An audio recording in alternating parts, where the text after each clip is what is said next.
Мен Қызылорда облысы Жаңақорған ауданы нөмір 195 мектеп-гимназиясының бастауыш сынып мұғалімі Нышанбаева Сапаргүл Хамитқызымын. Мен математика пәнінен 3-ші сыныптарға уақыт бөлімі бойынша үлес туралы түсінік тақырыбын өтпекпін. Саламатсыздар ма, балалар? Бүгін біз математика пәнінен үлес туралы түсінік тақырыбын өтеміз. Бүгінгі сабақтың мақсаты үлесті құру жолын көрсетіп беру, оларды оқу, жазу және салыстыру. Бағалау критерийі: үлестер мен бөлшек туралы түсінік аламыз, үлеске бөліп, бөлшек түрінде жазуды үйренеміз. Алдымен, сабақ бастамас бұрын апельсин мультфильмін көріп алайық. Бірде кірпі, құндыз, торғай, марғау, балапан жолда келе жатып, апельсин тауып алады. Біз көппіз, ал апельсин біреуде болар бөлісе алмай жатқанда, қасқыр апельсинді алып қашып кетеді. Тал түбіне келіп, қасқыр апельсинді бөле бастайды. Сол кезде бір бөлігін кірпі, бір бөлігін торғай, бір бөлігін балапан, бір бөлігін марғау, бір бөлігін құндыз алып кетеді. Ал қасқырға апельсиннің қабығы қалады. Ал енді балалар, апельсин мультфильмін көріп болсақ, мен сендерге кішкене сұрақ қояйын. Жануарлар жолда келе жатып, нені тауып алды? Дұрыс айтасыңдар. Олар апельсин тауып алды. Қасқыр апельсинді неше бөлікке бөлді? Әрине, оны 5 бөлікке бөлді. Әрқайсысы қанша бөліктен алды? Дұрыс айтасыңдар. Әрқайсысы 1 бөліктен алды. Апельсин бірдей бөліктерге бөлінді ме? Әрине, бірдей бөліктерге бөлінді. Бұл бірдей бөліктерді басқаша қалай атауға болады? Дұрыс айтасыңдар. Бұл бөлікті біз үлес деп те айтуымызға болады екен. Егер бір нәрсені бірдей бөліктерге бөлсек, бұл бөліктер математикада үлес деп аталады. Үлесті 2 натурал санды бөлу сияқты жазады. Егер бүтінді 2 үлеске бөлсек, онда бір үлесті былай жазуға болады: 2-ден 1.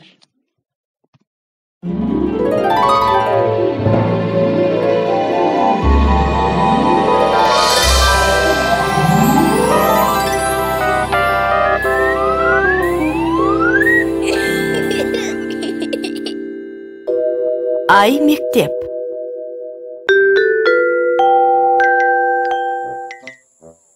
Аға, мына алманы жейін десем, таусалмайтын сияқтымын.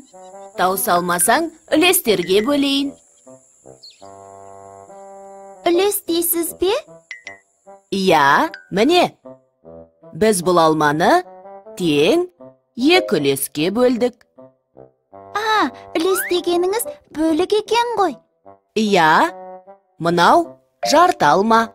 Немесе алманың 2-ден 1 бөлігі санмен 2-ден 1 деп жазылады. Яғни 2 бөліктің біреуі. Кез келген нәрсенің жартысын 2-ден 1 бөлігі деп айтамыз ба? Иә, мен қазір мына нанның жартысын, яғни 2-ден 1 бөлігін Викиге берем. Аға, маған жарты алма да көпті кететін сияқты. Ендеше алманың ширегін берейін. Міне, алманы тең 4 үлеске бөлдік. Мынау алманың тең 4 бөлігінің біреуі. Яғни 4-тен 1 бөлігі. 4-тен 1 бөлікті ширек деп атайды. Түсіндім. Мысалы, қағазды тең 4 бөлікке бөлсек, оның әрбір бөлігі қағаздың ширегі болады. Немесе сүтті 4 ыдысқа тең бөліп қойсақ, сүттің 4-тен 1 бөлігін ішетін боламыз. Сағат 12-ден 15 минут кетті. 15 минутта сағаттың 1 ширегі екен ғой. Мен алманың 4-тен 1 бөлігін, яғни ширегін жеймін. Ал 4-тен 3 үлесі сізге қалды. Викидің торт жегісі келіп тұр. Тең 3-ке бөлсек, әрқайсымызға торттың 3-тен 1 үлесі, яғни 3 бөліктің біреуі тиеді. Аға, 3-тен 1 бөлігі көп емес пе? Мүмкін 6-дан 1 үлесін алармыз.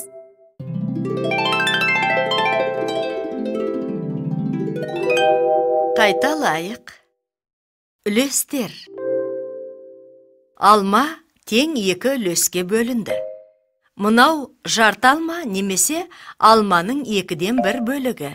Санмен 2-ден 1 деп жазылады. Яғни 2 бөліктің біреуі. Кез келген заттың жартысы оның 2-ден 1 бөлігі болып саналады. 4-тен 1 бөлік ширек деп аталады. Мысалы, қағазды тең 4 бөлікке бөлсек, оның әрбір бөлігі қағаздың ширегі болады. Немесе, сүтті 4 ыдысқа тең бөлетін болсақ, әр ыдысқа сүттің ширегі құйылады. 15 минут 1 сағаттың, яғни 60 минуттың ширегі. Зат тең 3 үлеске бөлінсе, әрбір үлес оның 3-тен 1 бөлігі, яғни 3 үлесінің біреуі болады. 4-тен 1 мұндай жазу бөлшек деп аталады. Бөлшек сызығының үстінде жазылған сан бөлшектің алымы, ал бөлшек сызығының астында жазылған сан бөлшектің бөлімі болады. Кейбір үлестердің ерекше атауы бар. 2-ден 1 үлес жарты, 4-тен 1 үлес ширек деп аталады. Сөйлеу тілінде көбінесе осылай қолданылады. Балалар, бізге бірінші тапсырма. Сағаттың әрбір цифрлы беті бірдей қанша бөлікке бөлінгеніне қара. Әр бөлікте қанша минут бар екенін есепте. Бірінші суретке қараймыз. Сағат нешеге бөлінген? Әрине, сағаттың беті 2-ге бөлініпті. Яғни, оның 2-ден 1 бөлігінде неше минут бар екен? Оның 2-ден 1 бөлігінде 30 минут бар екен. Келесі суретке қараймыз.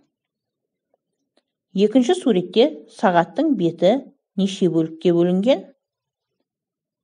Дұрыс айтасыңдар балалар, сағаттың беті 4 бөлікке бөлініпті. Әр бөлігінде неше минут бар екен? Әр бөлігінде 15 минуттан бар екен. Ал енді үшінші суретке қараймыз. Сағаттың беті нешеге бөлінген? Дұрыс айтасыңдар балалар, сағаттың беті 3-ке бөлінген. Оның әр бөлігінде неше минуттан бар? Әр бөлігінде 20 минуттан бар екен. Төртінші суретке қараймыз. Сағаттың беті нешеге бөлінген? Әрине балалар, сағаттың беті 6-ға бөлініпті. Оның әр бөлігінде неше минуттан бар? Жарайсыңдар. Оның әр бөлігінде 10 минуттан бар екен. Ал енді балалар, бізге екінші тапсырма беріліп тұр. Бұнда суретке қара, дөңгелектердің қандай бөлігі боялғанын айт дейді. Алдымен бұл тапсырмаға қарай отырып, біз бөлшектердің жазылуына баса назар аударуымыз керек. Фигураның қай бөлігі боялған? Алдымен бірінші суретке қарайық. Дөңгелек нешеге бөлінген? Дұрыс айтасыңдар, дөңгелек 4-ке бөлінген. Оның неше бөлігі боялған? Әрине, оның 1 бөлігі боялған. Ендеше 4-тен 1 бөлігі боялған деп айтамыз. Келесі суретке қараймыз. Екінші суретте дөңгелек нешеге бөлінген? Дөңгелек 3-ке бөлінген. Оның неше бөлігі боялған? 1 бөлігі боялған. Ендеше бұны 3-тен 1 бөлігі деп айтамыз. Енді үшінші суретке қараймыз. Дөңгелек нешеге бөлінген? Жарайсыңдар балалар, дөңгелек 9-ға бөлініпті. Ал оның неше бөлігі боялған? Оның 1 бөлігі боялған, ендеше 9-дан 1 бөлігі боялған деп айтамыз. Ал енді төртінші суретке қараймыз. Дөңгелек нешеге бөлінген? Дөңгелек 8-ге бөлінген. Ал енді оның неше бөлігі боялған? Әрине, 1 бөлігі боялған. Олай болатын болса, біз оның 8-ден 1 бөлігі боялған деп айтады екен. Балалар, енді келесі тапсырма сендерге жеке өзіндік жұмыс ретінде беріледі. Суретке қарай отырып, жолақтардың қандай бөлігі боялмағанын айтамыз және оны бөлшек түрінде жазып көрсетеміз.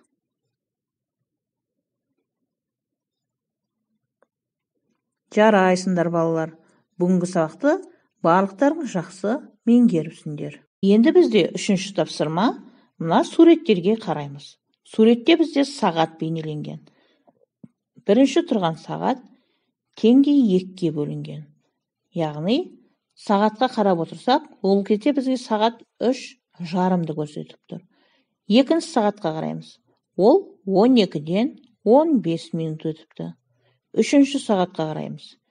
Үшінші сағатқа қарасақ, бұл 5-ке 15 минут қалыпты. Немесе 4-тен 45 минут кетті деп те айтуға болады. Ал енді балалар, жаңағы сағатқа қарай отырып, кім жылдам ойынын ойнаймыз. Ол үшін аралары қанша минут екенін есептеуіміз қажет. 8:30 мен 9-ға 15 минут қалғанда, 5:30 мен 6-дан 15 минут кеткенде, 7-ден 15 минут кеткен уақытпен 7:30-да, 9-дан 15 минут кеткен уақытпен сағат 10-да, 3-тен 15 минут кеткен уақытпен сағат 4, сағат 12 мен 12-ден 15 минут кеткенде аралары қанша минут екенін есептейміз. Кім жылдам ойыны бойынша жауабымызды тексерейік. 8:30 мен 9-ға 15 минут қалғанда аралары 15 минут. 5:30 мен 6-дан 15 минут кеткенде арасы 45 минут. 7-ден 15 минут кеткен уақыт пен 7:30-ның арасы 15 минут. 9-дан 15 минут кеткен уақыт пен сағат 10 арасы 45 минут. 3-тен 15 минут кеткен уақыт пен сағат 4 арасы 45 минут. Сағат 12 мен 12-ден 15 минут кеткенде аралығы 15 минут екен. Жарайсыңдар балалар. Бүгінгі сабақты жақсы меңгеріпсіңдер. Балалар, бүгінгі үлес туралы түсінік тақырыбында өткен сабағымызды қорытындылайық. Ол үшін, егер үлес туралы жақсы білетін болсақ, 1 балл. Бөлшектің не екенін білсек, 1 балл. Бөлшекті жазылатын болсақ, 1 балл қоямыз. Барлығы егер сабақтан 3 балл жинасаңдар, онда бүгінгі сабақ толық меңгерілді деген сөз. Мен сендердің 3 балл жинайтындарыңа толық сенемін. Хош, сау болыңдар.